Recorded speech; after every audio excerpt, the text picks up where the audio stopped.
नमस्कार, मी आशिष गवंडे म्युच्युअल फंड्सवरील दुसऱ्या व्हिडिओमध्ये तुमचं स्वागत करतो. या भागामध्ये आपण म्युच्युअल फंड संबंधित जे व्यवहार केले जातात त्याचं एक ऑनलाईन प्रात्यक्षिक बघू. सर्वप्रथम आपण एक चांगला फंड कसा ओळखायचा हे बघू. इकडे एक लिंक आहे, moneycontrol.com वेबसाईटची ही लिंक आहे. या लिंकवर क्लिक केल्यानंतर तुम्हाला एक वेबपेज मिळेल. हे ते वेबपेज असेल. इकडे तुम्हाला जे म्युच्युअल फंडचे स्कीमचे 5 प्रकार आहेत ते बघायला मिळते. Equity, hybrid, debt, solution oriented, others. कुठल्याही प्रकारावर क्लिक केल्यानंतर तुम्हाला त्याचे उपप्रकार दिसतील. इकडे आपण बघतो इक्विटी मी सिलेक्ट केलं आहे. त्यामध्ये हे उपप्रकार आहेत: large cap fund, mid cap fund, focus fund. पण जर कुठला एक उपप्रकार बघितला, समजा मी लार्ज कॅप फंड सिलेक्ट केला, तर आपल्याला लार्ज कॅप स्कीम या प्रकारामध्ये जे म्युच्युअल फंड्स आहेत ते सर्व म्युच्युअल फंड बघायला मिळते. आपण इकडे बघू शकतो हे काही म्युच्युअल फंड्स आहेत जे लार्ज कॅप म्युच्युअल फंड्स आहेत. हा त्या वेबपेजचा स्क्रीनशॉट आहे आणि म्हणून आपल्याला काही म्युच्युअल फंड्स बघायला मिळतात. इकडे म्युच्युअल फंडची नावं आहेत, त्यांचा क्रिसिलचा रँक आहे आणि त्यांच्या काही काही गेल्या वर्षांमध्ये जे परफॉर्मन्स आहे, ते रिटर्न्स आहेत, ते आपल्याला बघायला मिळतं. आपण जर इकडे वेगळ्या कालासाठी त्यांचे रिटर्न्स बघू शकतो. आपण जर Canara Robeco blue chip equity fund बघितलं तर रँक 5 स्टार आहे. 3 वर्षामध्ये त्याचे रिटर्न्स 19.51% आहेत. ह्याचा अर्थ असा की गेल्या 3 वर्षामध्ये ह्या फंडनी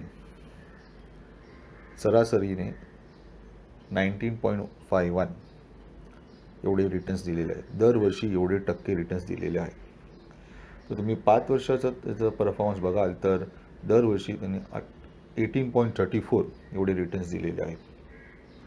तर तुम्ही ॲक्सिस ब्ल्यू चिप म्युच्युअल फंडचं एक्झाम्पल घेतलं तर तिकडे आपण बघाल तर 3 वर्षामध्ये या फंडनी 16.91% आणि 5 वर्षामध्ये 18.04% एवढे रिटर्न दिले आहेत. म्हणजे दरवर्षी त्यांनी एवढे रिटर्न्स दिलेले आहेत. आपण या वेबपेजवरती प्रत्येक कालावधीच्या बाजूला असलेले अप आणि डाऊन ॲरो हे क्लिक करू शकतो, जेणेकरून आपण त्या कालावधीसाठी जे टॉपचे किंवा जास्तीत जास्त रिटर्न देणारे जे फंड्स आहेत याची यादी बघू शकतो. इकडे मी 5 वर्षाच्या कालावधीसाठी जे टॉपचे फंड्स आहेत ते बघू शकतो. मी या ॲरोवर क्लिक करून मला जे गेल्या 5 वर्षामध्ये ज्यांनी सर्वात जास्त रिटर्न दिलेत हे फंड्स मला बघायला मिळू शकतात. इथे आपल्याला कॅनरा रोबेको हा फंड हा पहिल्या क्रमांकावर दिसतो. गेल्या 5 वर्षामध्ये त्यांनी 18.34% एवढे रिटर्न दिलेले आहे. दुसऱ्या क्रमांकावरती ॲक्सिस ब्ल्यू चिप आहे, ज्यांनी 18.04% एवढे रिटर्न्स दिलेले आहेत. जर का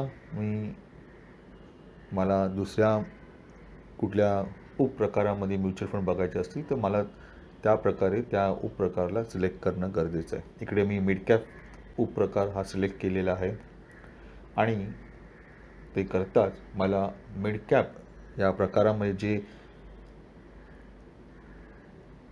म्युच्युअल फंड्स आहेत ते सर्व म्युच्युअल फंड बघायला मिळतील. इकडे मी गेल्या 5 वर्षामध्ये ज्या फंड्सनी सर्वात जास्त रिटर्न्स दिले आहेत ती यादी मला बघायला मिळत आहे.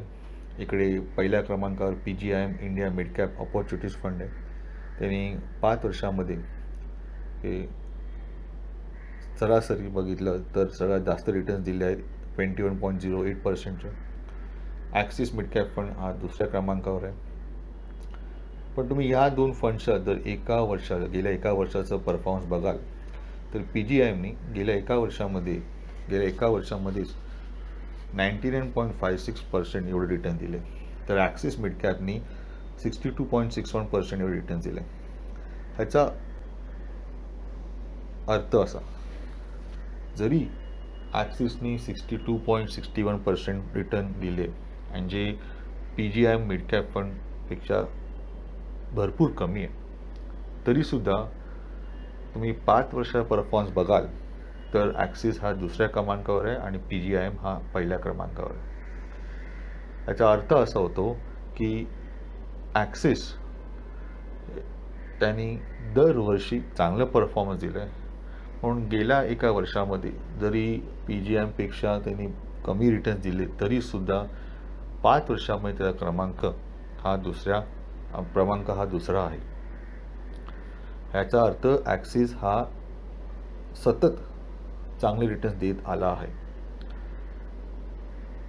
आणि एक्सपर्ट्स असे म्हणतात, जो फंड सतत चांगला परफॉर्म करतो तो फंड एक चांगला फंड आहे.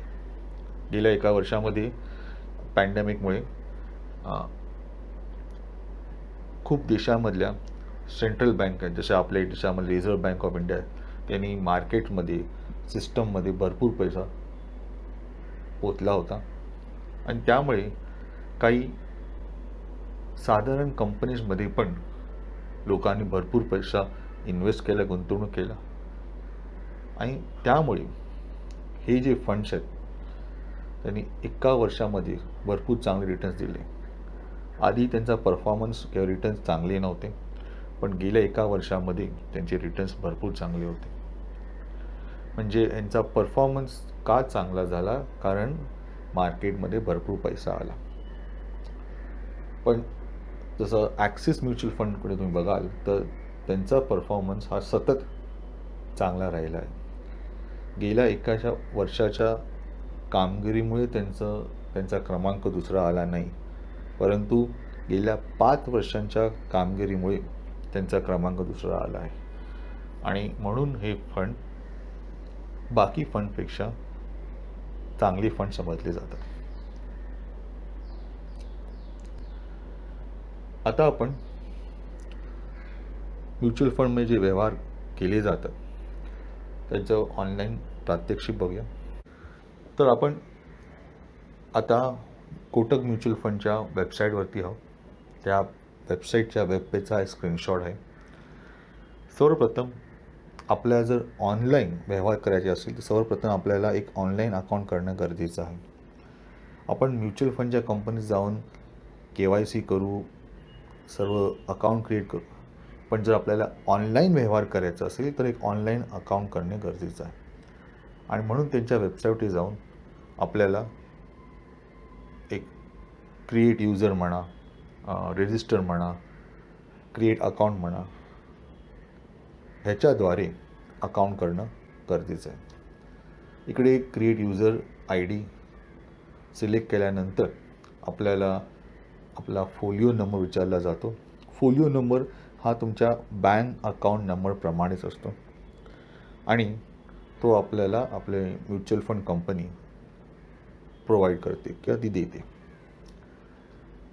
तो नंबर दिल्यानंतर आपल्याला आपल्या इतरही माहिती द्यायला लागते.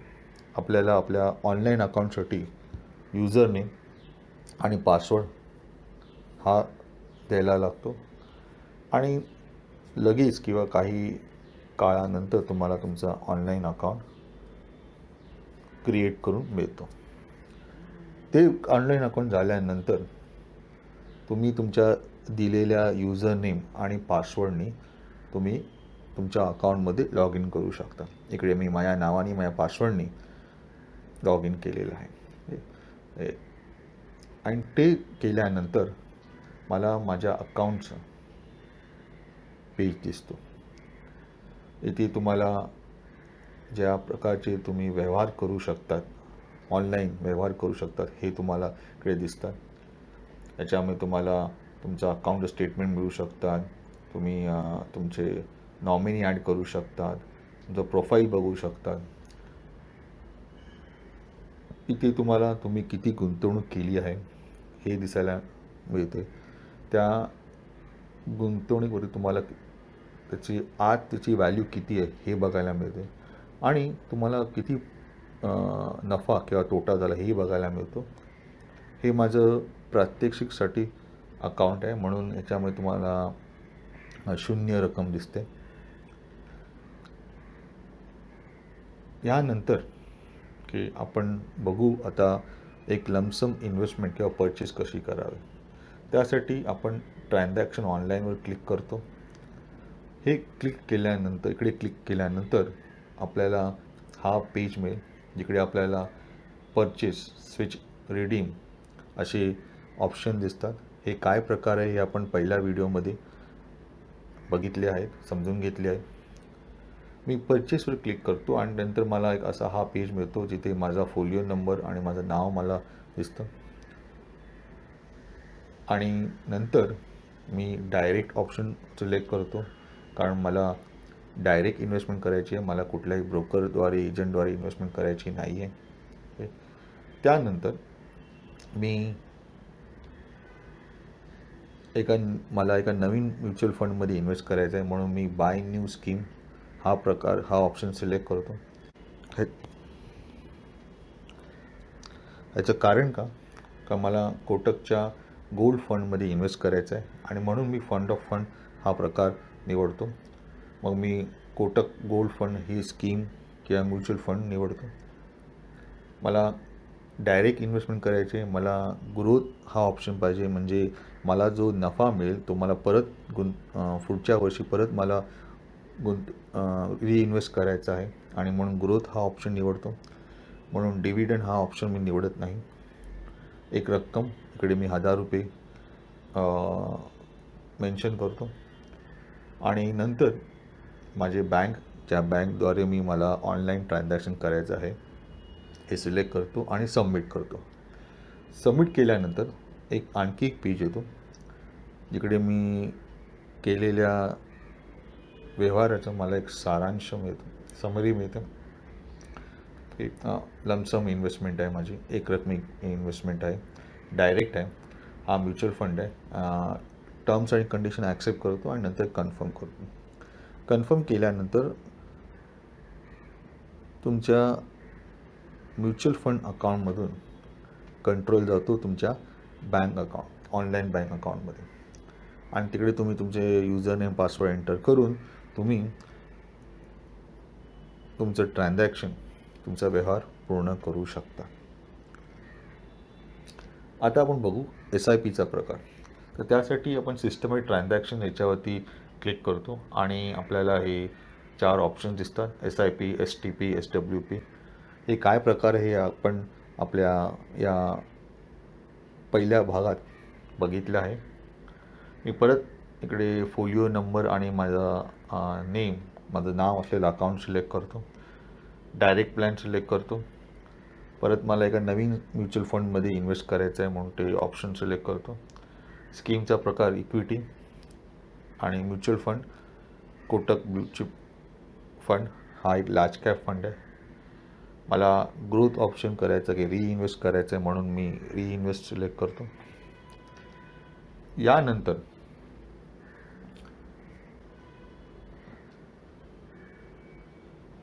यानंतर मी माझ्या SIPच्या फ्रिक्वेन्सी मला कितींदा, महिन्यातून एकदा का दोनदा किंवा वर्षातून एकदा असं कितींदा गुंतवणूक करायची आहे या SIPद्वारे याची निवड करतो. इकडे मी मंथली म्हणजे महिन्यातून एकदा SIPतून गुंतवणूक होणार. मी एक तारीख ठरवतो ज्या दिवशी माझ्या बँकेतून म्युच्युअल फंडमध्ये गुंतवणूक होणार.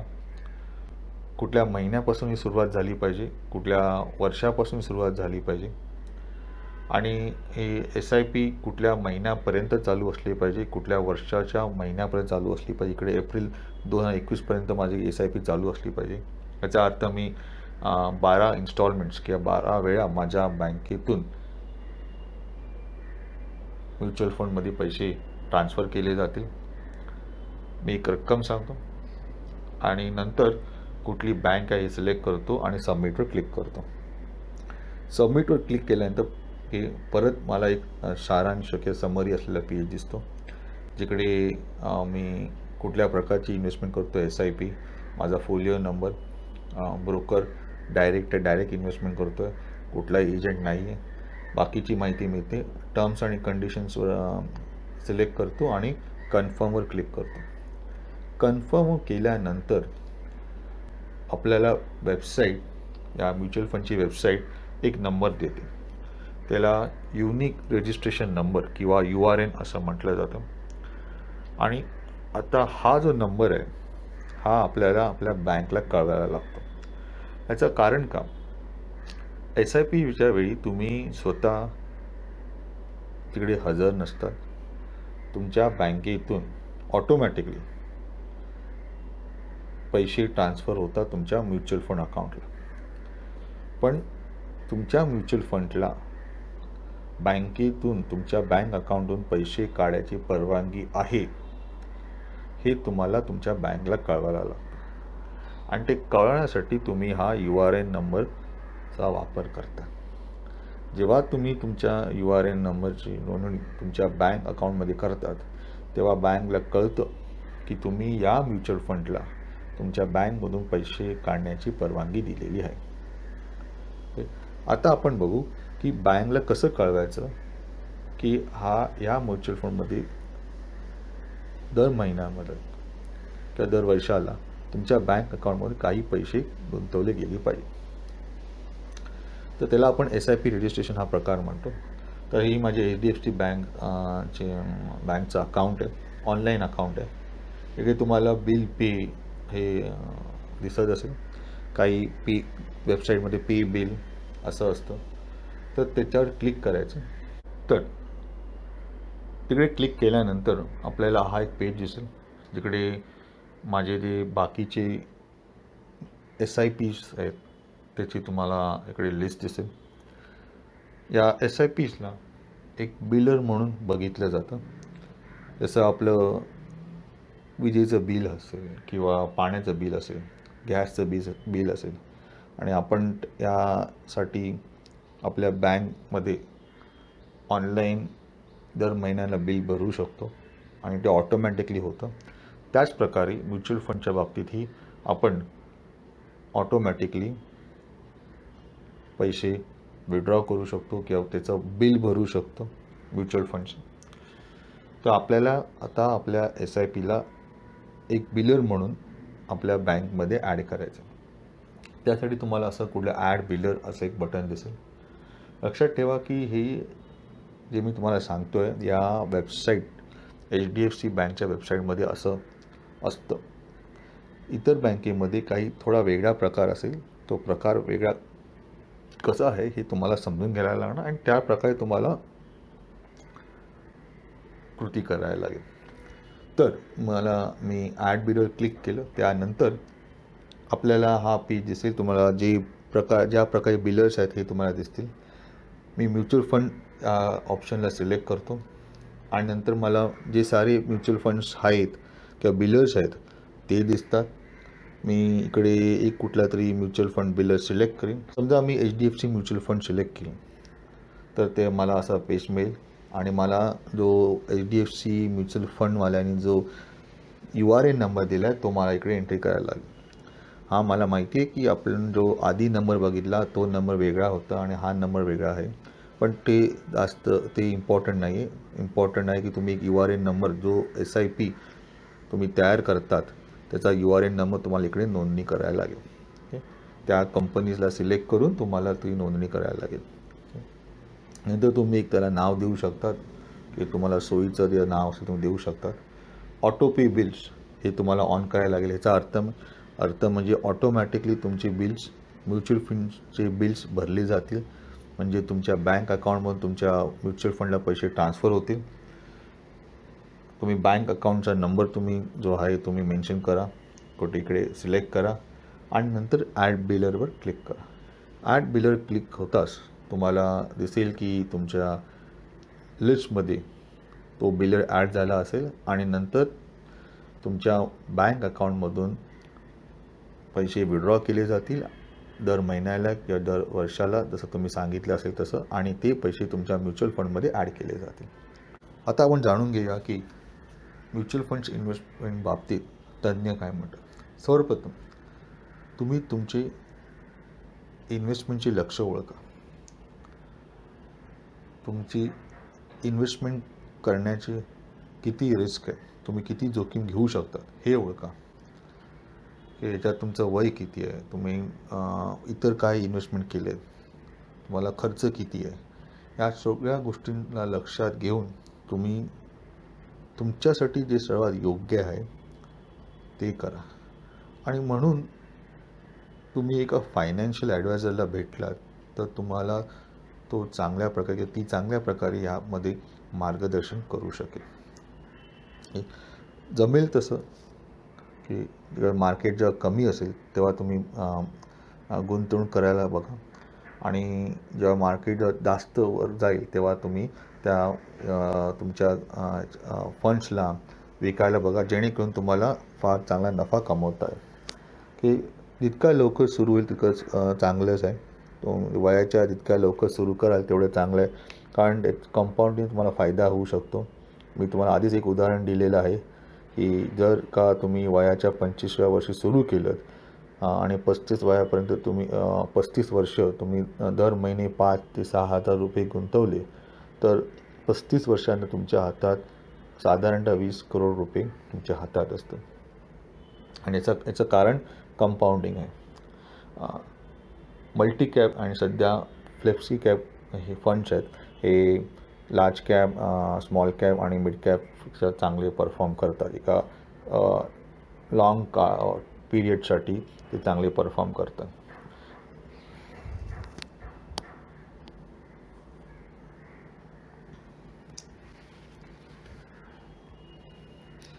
गोल्ड फंड, आंतरराष्ट्रीय फंड ह्याच्यामध्ये गुंतवणूक करून तुमच्या जोखीम जी आहे ती जोखीम कमी करण्याचा प्रयत्न करा. किमान 5 ते 15% 5 ते 15% गुंतवणूक गोल्ड फंड किंवा इंटरनॅशनल फंडमध्ये करा.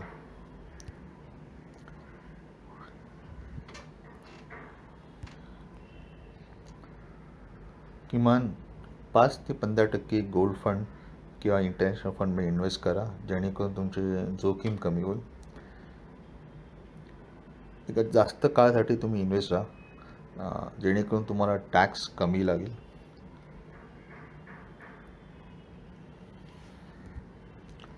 मी तुम्हाला आधीच उदाहरण दिलं आहे की तुम्ही लिक्विड किंवा अल्ट्रा शॉर्ट टर्मचा फंड कसा वापर करू शकतात, कसा यूज करू शकतात. पैसे विड्रॉ करताना, तुमच्या फंडमधून पैसे विड्रॉ करताना सिस्टमॅटिक विड्रॉल प्लॅनचा वापर करा, जेणेकरून तुमचा टॅक्स कमी असेल. महिन्याला काही एक रक्कम फक्त विड्रॉ करा, जेणेकरून तुम्हाला वर्षामध्ये कमी टॅक्स लागेल. पूर्ण वर्षामध्ये जे रिटायर्ड लोक आहेत त्यांनी याचा एका पेन्शन सारखा वापर करावा. दर महिन्याला एक पेन्शन, एक अमाऊंट तुम्हाला येते, जशी पेन्शनमध्ये येते तसं याचा वापर करावा. तुमच्या फंडचा परफॉर्मन्स तुम्ही नियमितपणे परीक्षण करा आणि त्या फंडमध्ये परत गुंतवणूक करायची की नाही याचा विचार करा. मार्केटमध्ये चढ उतार होत राहतात, त्यामुळे त्याच्यात तुम्ही त्याचा जास्त